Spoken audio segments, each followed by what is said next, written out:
আমাকে রোলেক্স কোম্পানির কোনো ঘড়ি দেখান। আমি আমার বিয়ের জন্য নিতে চাই। এখান থেকে বেরিয়ে যাও গরিব। এটা রোলেক্স কোম্পানির ঘড়ি, এটা কেনার সামর্থ্য তোমার নেই। আরে দেখে নিস, একদিন তোর পুরো কোম্পানি কিনে নেব, সেই সাথে তোকেও। বাবা, মন খারাপ করো না। জঙ্গলে একটি হীরা আছে, যে ওটা নিয়ে আসতে পারবে সে 50 কোটি টাকা পাবে। কিন্তু মনে রেখো, ওটা আনা অতটা সহজ নয়। এটা সবার কাজ নয়। এটাই সুযোগ। যাই হয়ে যাক না কেন, আমি ওই হীরাটা নিয়ে আসবই। আমি রোলেক্স কোম্পানি কেনার কথা দিয়েছি। আমি যে কোনো মূল্যে ওই হীরাটা আনব। আরে হীরাটা তো কোথাও দেখা যাচ্ছে না, কোথায় গেল ওটা? যদি নিজেকে বাঁচাতে চাও তবে এই হীরাটা আমার হাতে তুলে দাও। আমি এই হীরাটা নিয়ে যাবই। আজ পর্যন্ত কেউ জন্মায়নি যে এই হীরাটা নিয়ে যেতে পারে।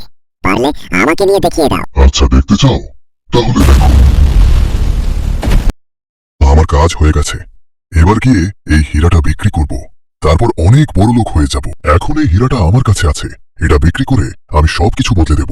দেখো, এই সুযোগটা শুধু আমারই। আমি এই হীরাটা 20 কোটি টাকায় বিক্রি করতে চাই। আপনি কি এটা কেনার জন্য প্রস্তুত?